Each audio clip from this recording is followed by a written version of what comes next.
पहला पाठ दानियल नबी का ग्रंथ, अध्याय 7, वाक्य संख्या 9 से 10, 13 से 14 तक। मैं देख ही रहा था कि सिंहासन रख दिए गए और एक वयोवृद्ध व्यक्ति बैठ गया।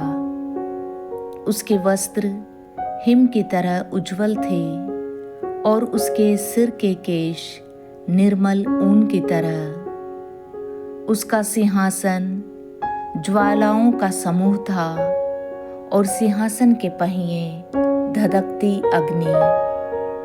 उसके सामने से आग की धारा बह रही थी। सहस्त्रों उसकी सेवा कर रहे थे। लाखों उसके सामने खड़े थे। न्याय की कार्यवाही प्रारंभ हो रही थी और पुस्तकें खोल दी गई। तब मैंने रात्रि के दृश्य में देखा कि आकाश के बादलों पर मानव पुत्र जैसा कोई आया। वह वयोवृद्ध के यहाँ पहुंचा और उसके सामने लाया गया। उसे प्रभुत्व, सम्मान और राजत्व दिया गया। सभी देश, राष्ट्र और भिन्न भिन्न भाषा भाषी उसकी सेवा करेंगे। उसका प्रभुत्व अनंत है। वह सदा ही बना रहेगा। उसके राज्य का कभी विनाश नहीं होगा। दूसरा पाठ संत पेत्रुस का दूसरा पत्र, अध्याय 1, वाक्य संख्या 16 से 19 तक।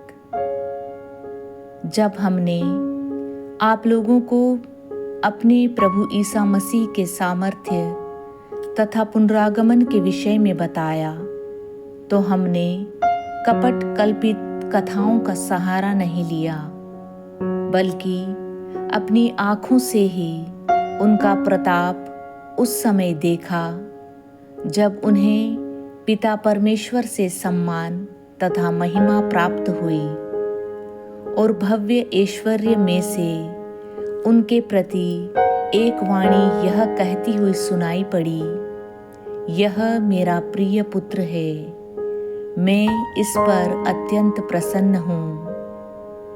जब हम पवित्र पर्वत पर उनके साथ थे, तो हमने स्वयं स्वर्ग से आती हुई यह वाणी सुनी।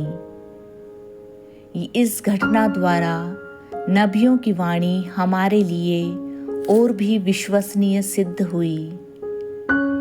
इस पर ध्यान देने में आप लोगों का कल्याण है, क्योंकि जब तक पौ नहीं फटती और आपके हृदयों में प्रभात का तारा उदित नहीं होता, तब तक नबियों की वाणी अंधेरे में चमकते हुए दीपक के सदृश है।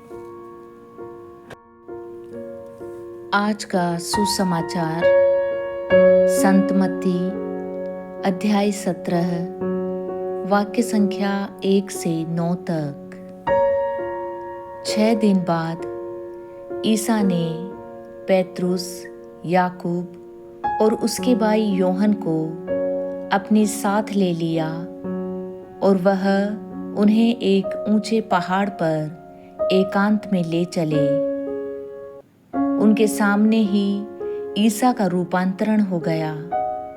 उनका मुखमंडल सूर्य की तरह दमक उठा और उनके वस्त्र प्रकाश के समान उज्जवल हो गए। शिष्यों को मूसा और एलियस उनके साथ बातचीत करते हुए दिखाई दिए। तब पेत्रुस ने ईसा से कहा, प्रभु, यहाँ होना हमारे लिए कितना अच्छा है। आप चाहें तो मैं यहाँ 3 तंबू खड़ा कर दूंगा, एक आपके लिए, एक मूसा और एक एलियस के लिए।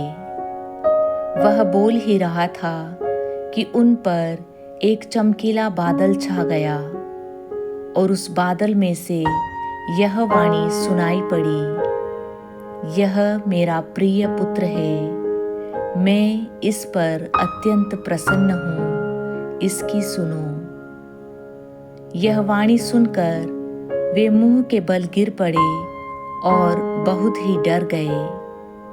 तब ईसा ने पास आकर उनका स्पर्श किया और कहा, उठो, डरो मत। उन्होंने आंखें ऊपर उठाई तो उन्हें ईसा के सिवा और कोई नहीं दिखाई पड़ा। ईसा ने पहाड़ से उतरते समय उन्हें यह आदेश दिया, जब तक मानव पुत्र मृतकों में से न जी उठे, तब तक तुम लोग किसी से भी इस दर्शन की चर्चा नहीं करोगे।